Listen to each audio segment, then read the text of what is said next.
everybody, welcome back. It's Christina Wainwright from the Pacific Beach branch of the San Diego Public Library. Today is day number 27 of our read aloud, and we're going to do another double chapter day. Today is going to be chapters 31 and 32 of Jane Eyre, and it's been, again, it's kind of an interesting section of the book, I think, because after all the things of, like, you know, what goes on with the big drama at Thornfield Hall, we kind of have this almost quiet moment over here in where she starts establishing a new path for herself. And so let's go ahead and pour out our tea today because she's in the countryside. We've got country peach passion herbal tea, also because I like this flavor. But it seemed like a nice little carryover to what we're doing in the story as well. Let's see, where did we leave off in the story? In the last two chapters, Jane woke up at Moore House, where she was with the Rivers family, Diana, Mary, and the brother St. John, not St. John. We've already discussed that. Okay, let's see. And also their servant Hannah. And so what we see happening in those two chapters is, you know, Jane realizing she has an affinity and a fondness for this family, and they for her. And so she tells them quite honestly a bit about her past, but she also says, I cannot tell you everything about my past. Some things I have to keep secret, but I would very much appreciate your help finding employment. And what we get to at the end of those chapters is Mr. Rivers, St. John offers Jane employment at the local school. And so she's going to go back to Morton with him and become the school teacher there for young girls, while the two sisters, Diana and Mary, go back to where they're employed as governesses outside of the town. It also ended with an odd little scene there where at the end of chapter 30, where they found out, the Rivers family, that they had a distant relative who'd passed away, and, you know, they were kind of hoping they might inherit something, and they did not. But they're just saying, you know, things happen. It's just, you know, it is what it is. It would have been nice, but this is sort of our lot, and we will go through with this life, and so it is. Before we go on to the next chapters, I did want to give one more reminder, and by when I say one more, I'll do one more at least every day for the next few days, is that I am inviting you to please nominate a title that you think would be fun for us to read together. We are going to be finishing Jane Eyre by Charlotte Brontë next Friday on May the 29th. And so I would very much love for you to nominate, or if you see a book that is a title already suggested that you're interested in, like it. And then next Tuesday, when we start our next read aloud, I'm going to go ahead and pick from the top 3 vote getters what's the book that we're going to read next. And so again, I invite you to go ahead and nominate some book if you haven't seen it there yet on the list. There's a thread in our Tea with Jane Eyre group. Please suggest the title that you'd like to read. It just needs to be from the public domain. But yeah, it's a nice opportunity to get to pick a book that you love, or maybe one that you've never read before that you've always wanted to read. We can explore it together. So let's go ahead and get started on that. And of course, it's nice to have a good mug of tea or whatever it is that you enjoy before you get started. So let's have a sip of this one. That is very good. It is also very hot. I'm going to let this one cool down for a little bit, but that's good. I've had the country peach passion tea before, and that is delicious.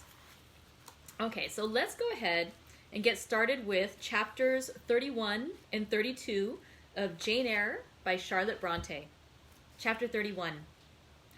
My home then, when I at last found a home, is a cottage, a little room with whitewashed walls and sanded floor, containing 4 painted chairs and a table, a clock, a cupboard, with 2 or 3 plates and dishes, and a set of tea things in delf. Above, a chamber of the same dimensions as the kitchen, with a deal bedstead and chest of drawers, small, yet too large to be filled with my scanty wardrobe, though the kindness of my gentle and generous friends has increased that by a modest stock of such things as are necessary.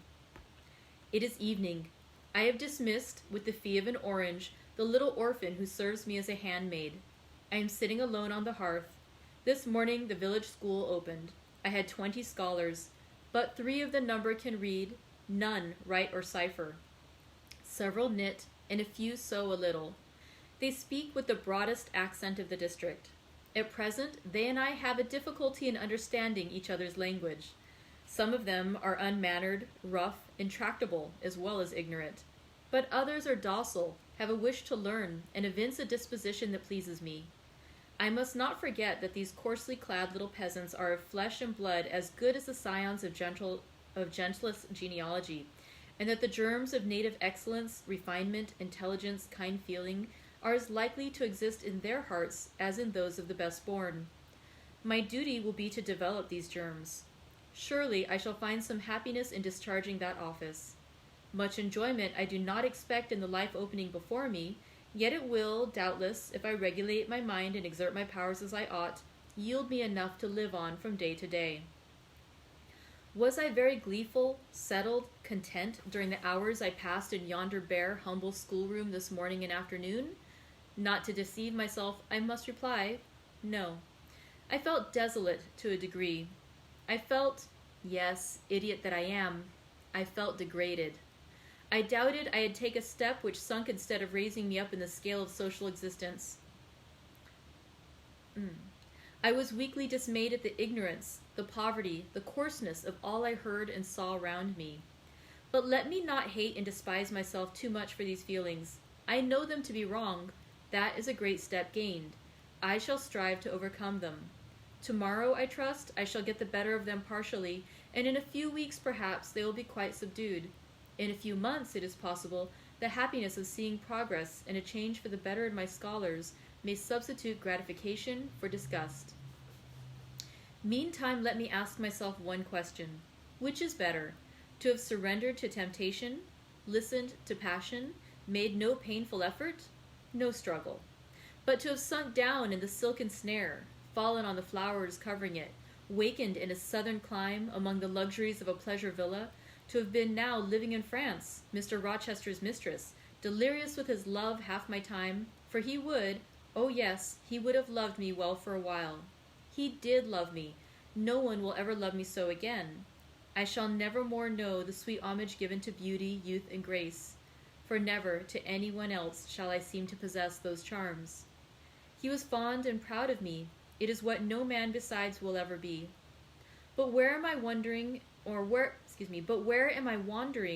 what am I saying, and above all feeling?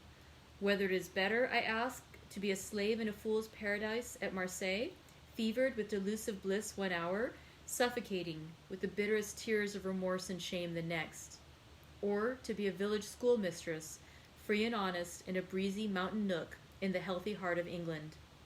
Yes, I feel now that I was right when I adhered to principle and law, and scorned and crushed the insane promptings of a frenzied moment. God directed me to a correct choice. I thank his providence for the guidance. Having brought my eventide musings to this point, I rose, went to my door, and looked at the sunset of the harvest day, and at the quiet fields before my cottage, which, with the school, was distant 1/2 mile from the village. The birds were singing their last strains. The air was mild, the dew was balm. While I looked, I thought myself happy, and was surprised to find myself ere long weeping. And why? For the doom which had reft me from adhesion to my master. For him I was no more to see. For the desperate grief and fatal fury, consequences of my departure, which might now perhaps be dragging him from the path of right, too far to leave hope of ultimate restoration thither. At this thought I turned my face aside from the lovely sky of Eve and lonely vale of Morton.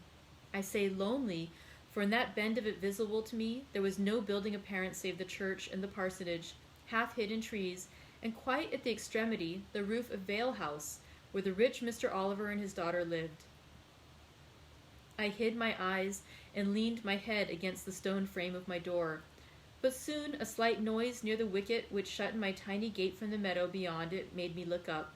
A dog, old Carlo, Mr. Rivers' pointer, as I saw in a moment, was pushing the gate with his nose, and St. John himself leaned upon it with folded arms, his brow knit, his gaze, grave almost to displeasure, fixed on me. I asked him to come in. "No, I cannot stay. I have only brought you a little parcel my sisters left for you. I think it contains a color box, pencils, and paper." I approached to take it. A welcome gift it was. He examined my face, I thought with austerity, as I came near. The traces of tears were, doubtless, very visible upon it. "Have you found your first day's work harder than you expected?" he asked. "Oh, no. On the contrary, I think. In time I shall get on with my scholars very well." "But perhaps your accommodations, your cottage, your furniture, have disappointed your expectations?" They are, in truth, scanty enough, but I interrupted. My cottage is clean and weatherproof, my furniture sufficient and commodious. All I see has made me thankful, not despondent. I am not absolutely such a fool and sensualist as to regard the absence of a carpet, a sofa, and silver plate. Besides, 5 weeks ago I had nothing. I was an outcast, a beggar, a vagrant. Now I have acquaintance, a home, a business. I wonder at the goodness of God, the generosity of my friends, the bounty of my lot. I do not repine. But you feel solitude and oppression? The little house there behind you is rather dark and empty. I have hardly had time yet to enjoy a sense of tranquility, much less to grow impatient under one of loneliness. Very well. I hope you feel the content you express. At any rate, your good sense will tell you that it is too soon yet to yield to the vacillating fears of Lot's wife. What you had left before I saw you, of course I do not know, but I counsel you to resist, firmly, every temptation which should incline you to look back. Pursue your present career steadily, for some months at least. It is what I mean to do, I answered. St. John continued, It is hard work to control the workings of inclination and turn the bent of nature, but that it may be done, I know from experience. God has given us in a measure the power to make our own fate, and when our energies seem to demand a sustenance they cannot get, when our will strains after a path we may not follow, we need neither starve from inanition nor stand still in despair. We have but to seek another nourishment for the mind, as strong as the forbidden food it longed to taste, and perhaps purer, and to hew out for the adventurous foot a road as direct and broad as the one fortune has blocked up against us, if rougher than it. A year ago, I was myself intensely miserable because I thought I had made a mistake in entering the ministry. Its uniform duties wearied me to death. I burned for the more active life of the world, for the more exciting toils of a literary career, for the destiny of an artist, author, orator, anything rather than that of a priest. Yes, the heart of a politician, of a soldier, of a votary of glory, a lover of renown, a luster after power, beat under my curate's surplice. I considered my life was so wretched it must be changed or I must die.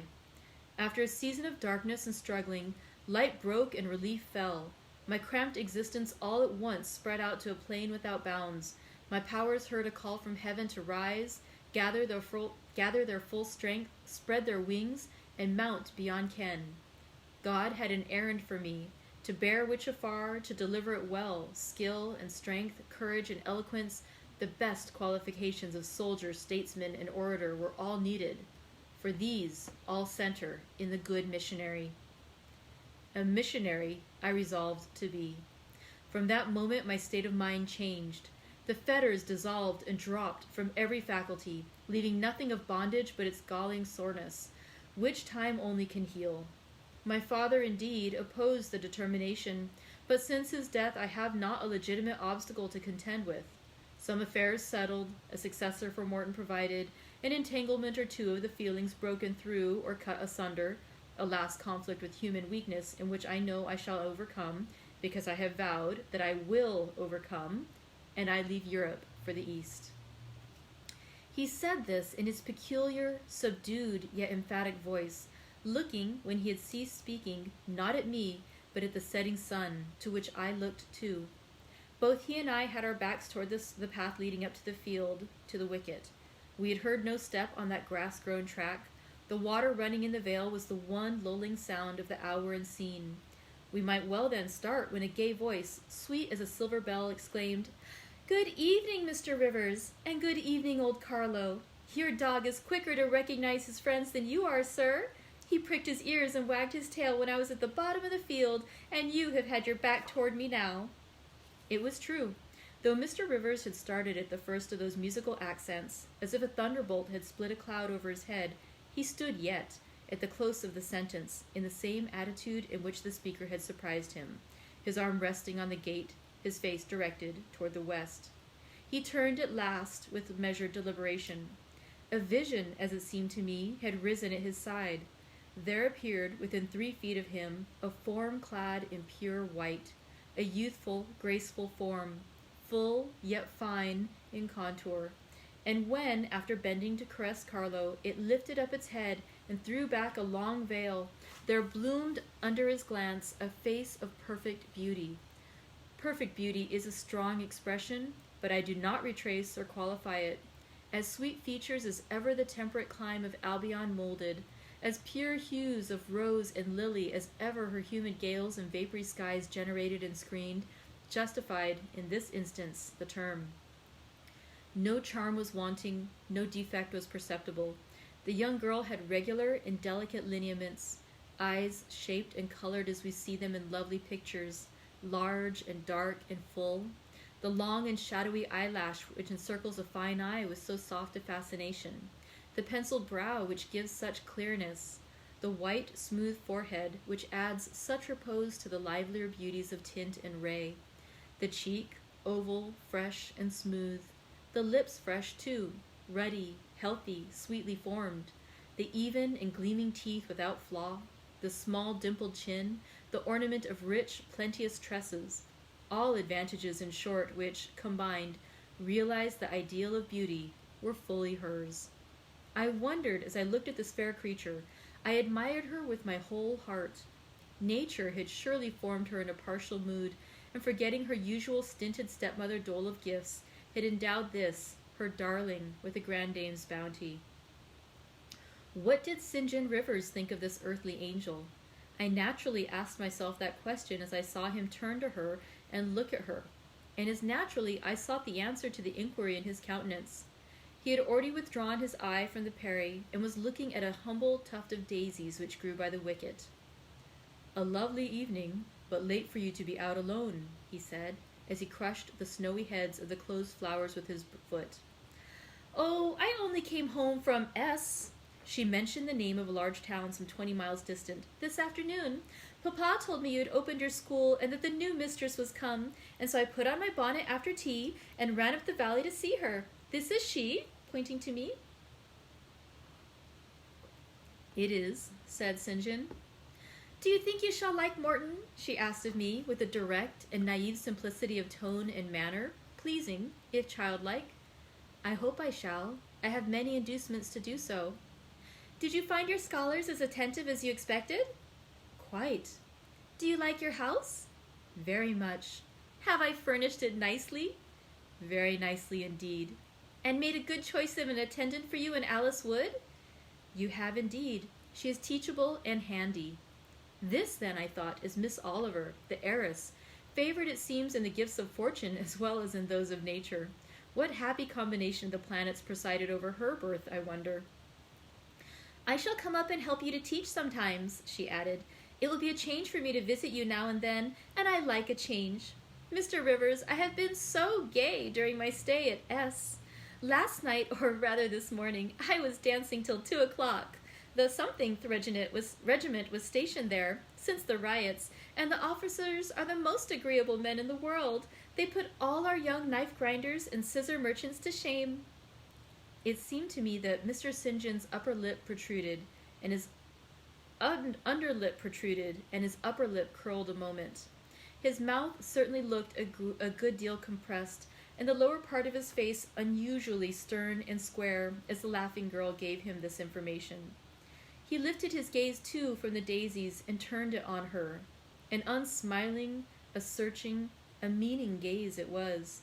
She answered it with a second laugh, and laughter well became her youth, her roses, her dimples, her bright eyes. As he stood, mute and grave, she again fell to caressing Carlo. "Poor Carlo loves me," said she. "He is not stern and distant to his friends, and if he could speak, he would not be silent." As she patted the dog's head, bending with native grace before his young and austere master, I saw a glow rise to that master's face. I saw his solemn eye melt with sudden fire and flicker with resistless motion.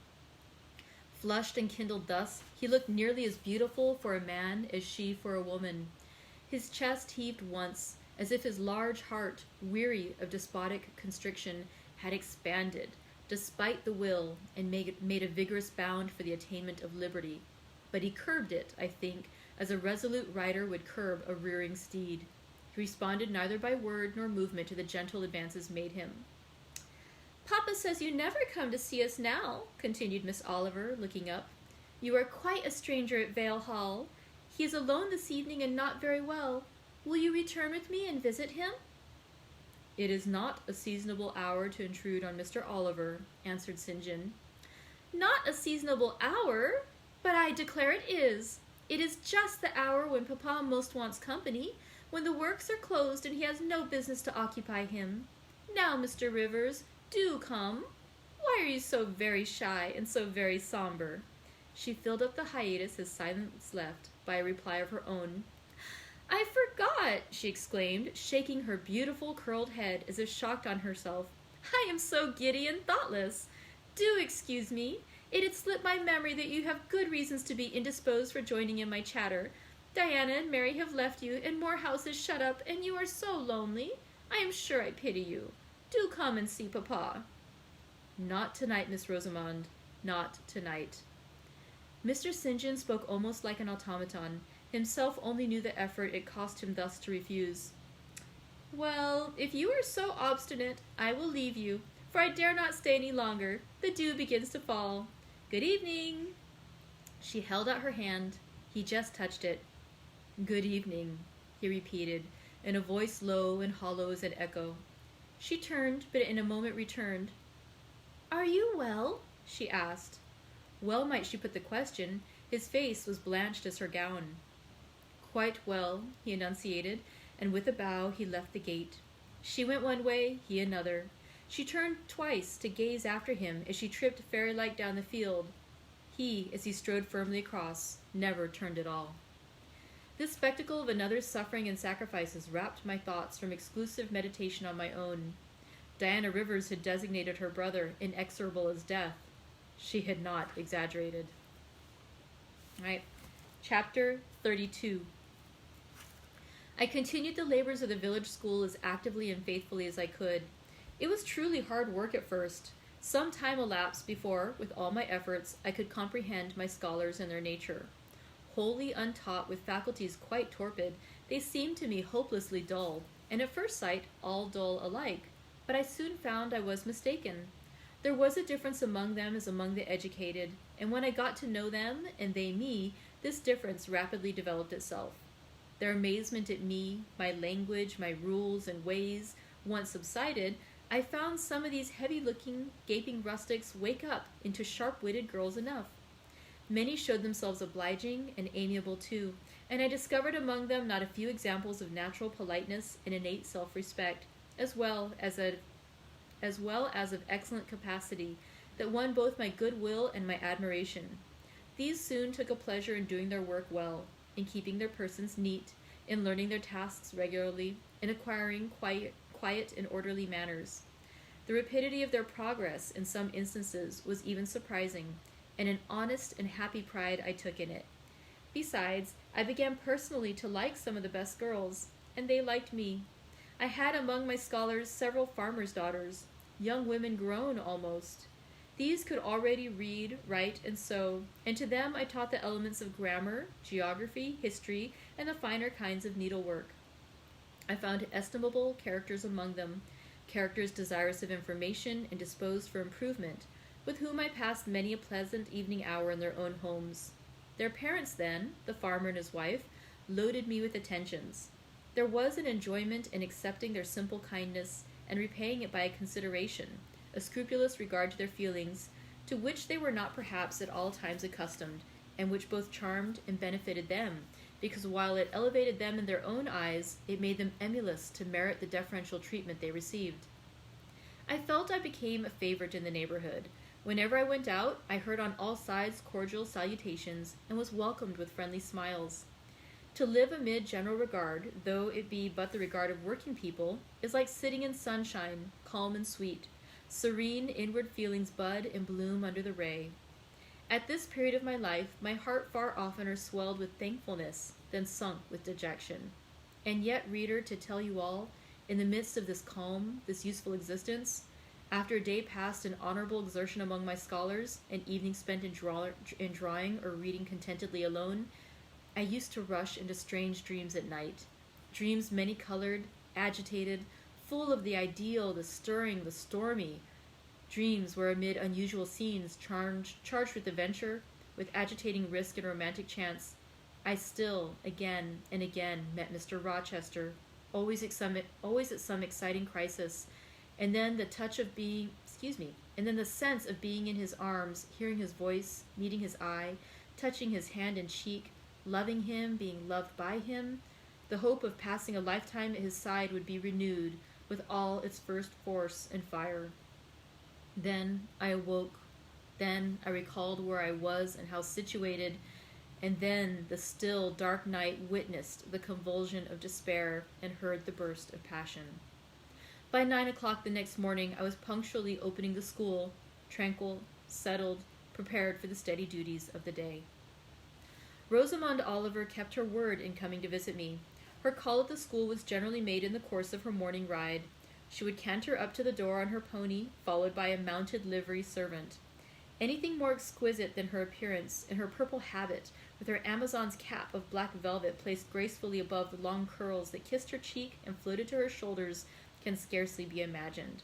And it was thus she would enter the rustic building and glide through the dazzled ranks of the village children. She generally came at the hour when Mr. Rivers was engaged in giving his daily catechising lesson. Keenly, I fear, did the eye of the young visitress pierce the young pastor's heart. A sort of instinct seemed to warn him of her entrance, even when he did not see it. And when he was looking quite away from the door, if she appeared at it, his cheek would glow, and his marble-seeming features, though they refused to relax, changed indescribably, and in their very quiescence became expressive of a repressed fervor, stronger than the working muscles or darting glance could indicate. Of course, she knew her power. Indeed, he did not, because he could not, conceal it from her. In spite of his Christian stoicism, when she went up and addressed him and smiled gaily, encouragingly, even fondly in his face, his hand would tremble and his eye burn. He seemed to say with his sad and resolute look, if he did not say it with his lips, "I love you, and I know you prefer me. It is not despair of success that keeps me dumb. If I offered my heart, I believe you would accept it. But that heart is already laid on a sacred altar. The fire is arranged around it. It will soon be no more than a sacrifice consumed." And then she would pout like a disappointed child. A pensive cloud would soften her radiant vivacity. She would withdraw her hand hastily from his and turn in transient petulance from his aspect, at once so heroic and so martyr-like.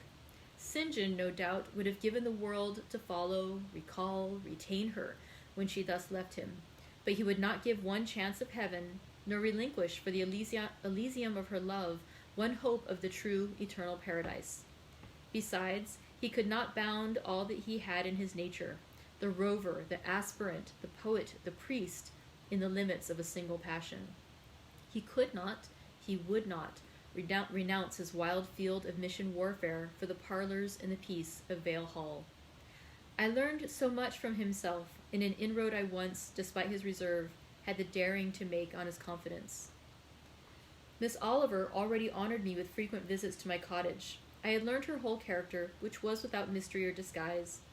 She was coquettish, but not heartless, exacting, but not worthlessly selfish. She had been indulged from her birth, but was not absolutely spoiled. She was hasty but good-humored, vain, she could not help it when every glance in the glass showed her such a flush of loveliness, but not affected. Liberal-handed, innocent of the pride of wealth, ingenuous, sufficiently intelligent, gay, lively, and unthinking. She was very charming, in short, even to a cool observer of her own sex like me, but she was not profoundly interesting or thoroughly impressive. A very different sort of mind was hers from that, for instance, of the sisters of St. John. Still, I liked her almost as I liked my pupil Adele, except that, for a child whom we have watched over and taught, a closer affection is engendered than we can give an equally attractive adult acquaintance. She had taken an amiable caprice to me. She said I was like Mr. Rivers, only certainly, she allowed, not 1/10 so handsome, though I was a nice, neat little soul enough, but he was an angel. I was, however, good, clever, composed, and firm, like him. I was a lusus naturae, a freak or jest of nature, she affirmed, as a village or schoolmistress. She was sure my previous history, if known, would make a delightful romance.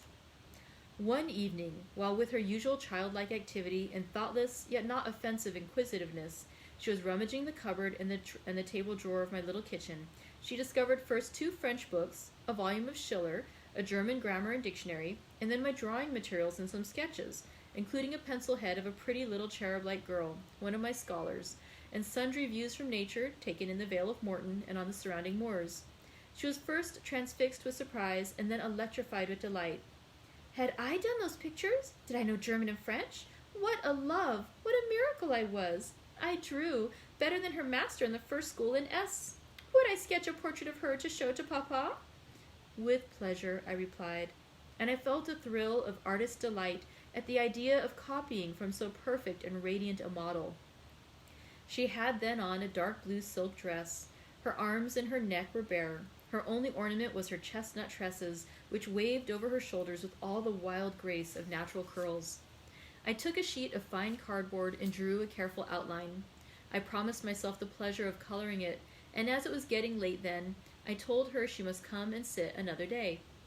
She made such a report of me to her father that Mr. Oliver himself accompanied her next evening, a tall, massive-featured, middle-aged, and gray-headed man, at whose side his lovely daughter looked like a bright flower near a hoary turret. He appeared a taciturn and perhaps a proud personage, but he was very kind to me. The sketch of Rosamond's portrait pleased him highly. He said I must make a finished portrait of it. He insisted, too, on my coming the next day to spend the evening at Vale Hall. I went. I found it a large, handsome residence, showing abundant evidences of wealth in the proprietor. Rosamond was full of glee and pleasure all the time I stayed. Her father was affable, and when he entered into conversation with me after tea,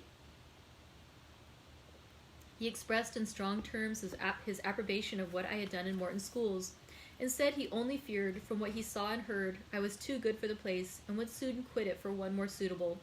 "Indeed," cried Rosamond, "she is clever enough to be a governess in a high family, Papa." I thought I would far rather be where I am than in any high family in the land. Mr. Oliver spoke of Mr. Rivers, of the Rivers family, with great respect. He said it was a very old name in that neighborhood, that the ancestors of the house were wealthy, that all Morton had once belonged to them, that even now he considered the representative of that house might, if he liked, make an alliance with the best. He accounted it a pity that so fine and talented a young man should have formed the design of going out as a missionary. It was quite throwing a valuable life away. It appeared, then, that her father would throw no obstacle in the way of Rosamond's union with St. John. Mr. Oliver evidently regarded the young clergyman's good birth, old name, and sacred profession as sufficient compensation for the want of fortune. It was the 5th of November, and a holiday. My little servant, after helping me to clean my house, was gone, well satisfied with the fee of a penny for her aid. All about me was spotless and bright, scoured floor, polished grate, and well-rubbed chairs. I had also made myself neat, and had now the afternoon before me to spend as I would. The translation of a few pages of German occupied an hour. Then I got my palette and pencils and fell to the more soothing, because easier, occupation of completing Rosamond Oliver's miniature. The head was finished already. There was but the background to tint and the drapery to shade off. A touch of carmine, too, to add to the ripe lips, a soft curl here and there to the tresses, a deeper tinge to the shadow of the lash under the azured eyelid. I was absorbed in the execution of these nice details when, after one rapid tap, my door unclosed, admitting St. John Rivers. "I am come to see how you are spending your holiday," he said. "Not, I hope, in thought? No, that is well. While you draw, you will not feel lonely. You see, I mistrust you still. Though you have borne up wonderfully so far, I have brought you a book for evening solace." And he laid on the table a new publication, a poem, one of those genuine productions so often vouchsafed to the fortunate public of those days, the golden age of modern literature. Alas, the readers of our era are less favored. But courage, I will not pause either to accuse or repine. I know poetry is not dead, nor genius lost, nor has mammon gained power over either to bind or slay. They will both assent their existence, their presence, their liberty and strength again one day. Powerful angels, safe in heaven, They smile when sordid souls triumph and feeble ones weep over their destruction. Poetry, poetry destroyed? Genius banished? No. Mediocrity? No. Do not let envy prompt you to the thought. No, they not only live, but reign and redeem.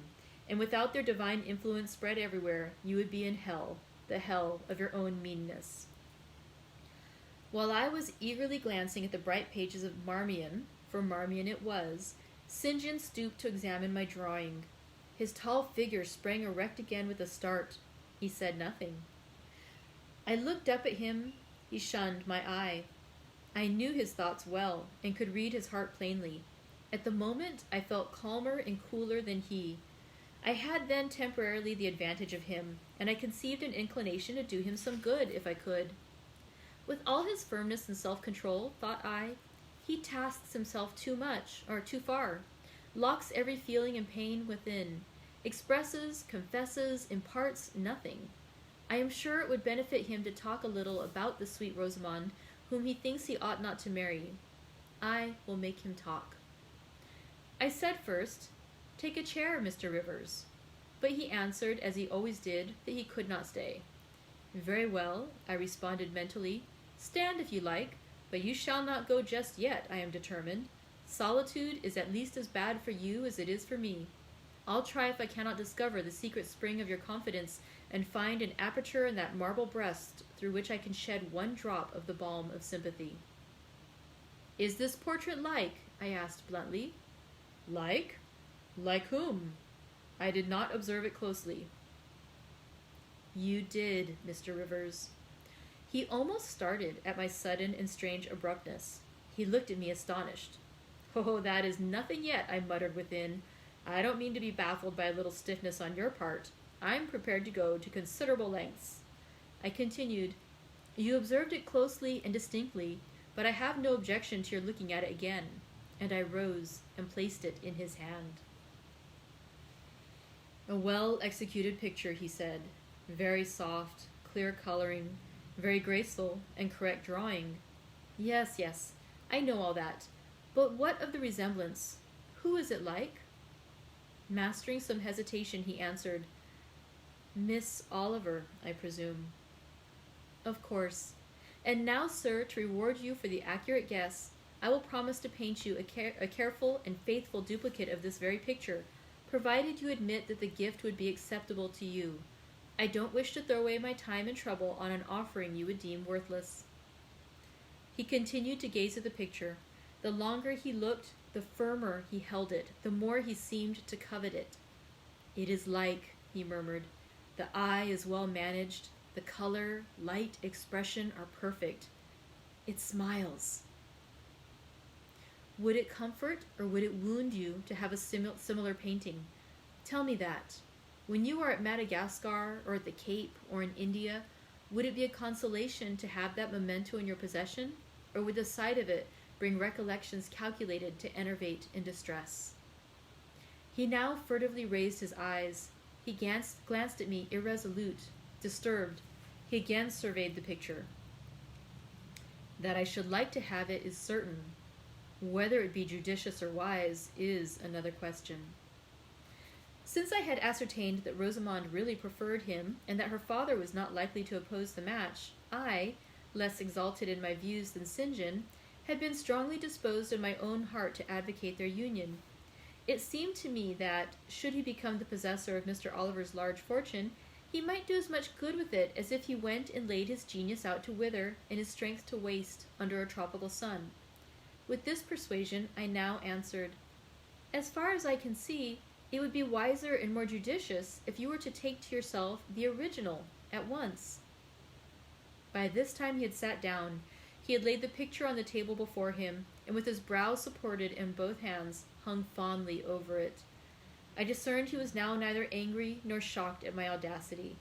I saw even that to be thus frankly addressed on a subject he had deemed unapproachable, to hear it thus freely handled, was beginning to be felt by him as a new pleasure, an unhoped-for relief.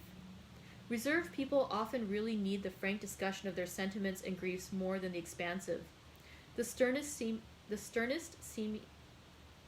The sternest seeming stoic is human after all, and to burst with boldness and goodwill into the silent sea of their souls is often to confer on them the first of obligations. She likes you, I am sure, said I, as I stood behind his chair, and her father respects you. Moreover, she is a girl, rather thoughtless, but you would have sufficient thought for both yourself and her. You ought to marry her. Does she like me? He asked. Certainly, better than she likes anyone else.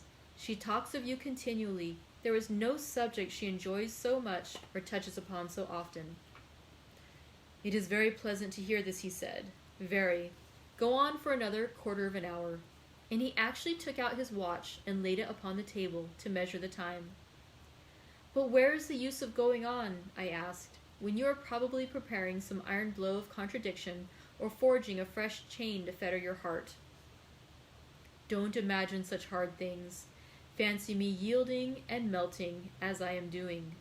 Human love rising like a freshly opened fountain in my mind and overflowing with sweet inundation all the field I have so carefully and with such labor prepared, so assiduously sown with the seeds of good intentions, of self-denying plans. And now it is deluged with a nectareous flood, the young germs swamped, delicious poison cankering them. Now I see myself stretched on an ottoman in the drawing-room at Vale Hall, at my bride Rosamond Oliver's feet. She is talking to me with her sweet voice, gazing down on me with those eyes your skillful hand has copied so well, smiling at me with those coral lips. She is mine, I am hers. This present life and passing world suffice to me. Hush, say nothing. My heart is full of delight, my senses are entranced. Let the time I marked pass in peace. I humored him. The watch ticked on. He breathed fast and low. I stood silent. Amid this hush the quarters sped. He replaced the watch, laid the picture down, rose, and stood on the hearth. Now, said he, that little space was given to delirium and delusion. I rested my temples on the breast of temptation and put my neck voluntarily under her yoke of flowers. I tasted her cup. The pillow is burning. There is an asp in the garland. The wine has a bitter taste. Her promises are hollow. Her offers false. I see and know all this. I gazed at him in wonder. It is strange, pursued he, that while I love Rosamond Oliver so wildly, with all the intensity indeed of a first passion, the object of which is exquisitely beautiful, graceful, and fascinating, I experience at the same time a calm, unwarped consciousness that she would not make me a good wife, that she is not the partner suited to me, that I should discover this within a year after marriage, and that to 12 months' rapture would succeed a lifetime of regret. This I know. Strange indeed, I could not help ejaculating. While something in me, he went on, is acutely sensible to her charms, something else is as deeply impressed with her defects. They are such that she could sympathize in nothing I aspired to, cooperate in nothing I undertook. Rosamond a sufferer, a laborer, a female apostle? Rosamond a missionary's wife? No. But you need not be a missionary. You might relinquish that scheme. Relinquish? What? My vocation? My great work? My foundation laid on earth for a mansion in heaven? My hopes of being numbered in the band who have merged all ambitions in the glorious one of bettering their race, of carrying knowledge into the realms of ignorance, of substituting peace for war, freedom for bondage, religion for superstition, the hope of heaven for the fear of hell? Must I relinquish that? It is dearer than the blood in my veins. It is what I have to look forward to and to live for. After a considerable pause, I said, And Miss Oliver? Are her disappointments and sorrow of no interest to you? Miss Oliver is ever surrounded by suitors and flatterers. In less than a month, my image will be effaced from her heart. She will forget me and will marry, probably someone who will make her far happier than I should do. You speak coolly enough, but you suffer in the conflict. You are wasting away. No. If I get a little thin, it is with anxiety about my prospects yet unsettled, my departure continually procrastinated. Only this morning I received intelligence that the successor, whose arrival I've been so long expecting, cannot be ready to replace me for 3 months to come yet, and perhaps the 3 months may extend to 6. You tremble and become flushed whenever Miss Oliver enters the schoolroom. Again, the surprised expression crossed his face. He had not imagined that a woman would dare to speak so to a man. For me, I felt at home in this sort of discourse. I could never rest in communication with strong, discreet, and refined minds, whether male or female, till I had passed the outworks of conventional reserve and crossed the threshold of confidence and won a place by their heart's very hearthstone. You are original, said he, and not timid. There is something brave in your spirit, as well as penetrating in your eye, but allow me to reassure you that you partially misinterpret my emotions. You think them more profound and potent than they are. You give me a larger allowance of sympathy than I have a just claim to. When I color and when I shake before Miss Oliver, I do not pity myself. I scorn the weakness. I know it is ignoble, a mere fever of the flesh, not, I declare, a convulsion of the soul. That is just as fixed as a rock firm set in the depths of a restless sea. Know me to be what I am, a cold, hard man. I smiled incredulously. You have taken my confidence by storm, he continued, and now it is much at your service. I am simply in my original state, stripped of that blood-bleached robe with which Christianity covers human deformity, a cold, hard, ambitious man. Natural affection only, of all the sentiments, has permanent power over me. Reason, and not feeling, is my guide. My ambition is unlimited. My desire to rise higher, to do more than others, insatiable. I honor endurance, perseverance, industry, talent, because these are the means by which men achieve great ends and mount to lofty eminence. I watch your career with interest because I consider you a specimen of a diligent, orderly, energetic woman, not because I deeply compassionate what you have gone through or what you still suffer. You would describe yourself as a mere pagan philosopher, I said. No, there is a difference between me and the deistic philosophers. I believe, and I believe the gospel. You missed your epithet. I am not a pagan, but a Christian philosopher, a follower of the sect of Jesus. As his disciple, I adopt his pure, his merciful, his benignant doctrines. I advocate them. I am sworn to spread them. Won in youth to religion, she has cultivated my original qualities thus. From the minute germ, natural affection, she has developed the overshadowing tree, philanthropy. From the wild, stingy root of human uprightness, she has reared a due sense of the divine justice. Of the ambition to win power and renown for my wretched self, she has formed the ambition to spread my master's kingdom, to achieve victories for the standard of the cross. So much has religion done for me, turning the original materials to the best account, pruning and training nature. But she could not eradicate nature, nor will it be eradicated till this mortal shall put on immortality. Having said this, he took his hat, which lay on the table beside my pallet. Once more he looked at the portrait. She is lovely, he murmured. She is well named, the rose of the world indeed. And may I paint one like it for you? Cui bono? Cool benefit? No. He drew over the picture the sheet of thin paper on which I was accustomed to rest my hand in painting to prevent the cardboard from being sullied. What he suddenly saw on this blank paper, it was impossible for me to tell, but something had caught his eye. He took it up with a snatch. He looked at the edge, then shot a glance at me, inexpressibly peculiar and quite incomprehensible, a glance that seemed to take and make note of every point in my shape, face, and dress, for it traversed all, quick, keen as lightning. His lips parted as if to speak, but he checked the coming sentence, whatever it was. "What is the matter?" I asked.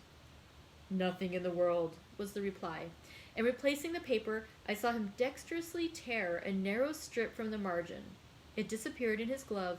With one hasty nod and "Good afternoon," he vanished. "Well," I exclaimed, using an expression of the district, "that caps the globe, however." I in turn scrutinized the paper, but saw nothing on it, save a few dingy stains of paint where I had tried the tint in my pencil. I pondered the mystery a minute or two, but finding it insolvable and being certain it would not be of much moment, I dismissed and soon forgot it. All right. So that concludes chapter 32 of Jane Eyre by Charlotte Brontë. I'll see you guys again tomorrow for chapter 33. And again, I encourage you to please nominate a book that you would like to read next together. Or if you see a book that's been suggested that you would love to read, go ahead and give it a like. Like I said, the 3 titles with the most votes will be the ones that I'll pick from next Tuesday. Thank you guys very much. I hope you have a great rest of your day. And thank you so much for coming to read with me and have tea. Take care. Bye-bye.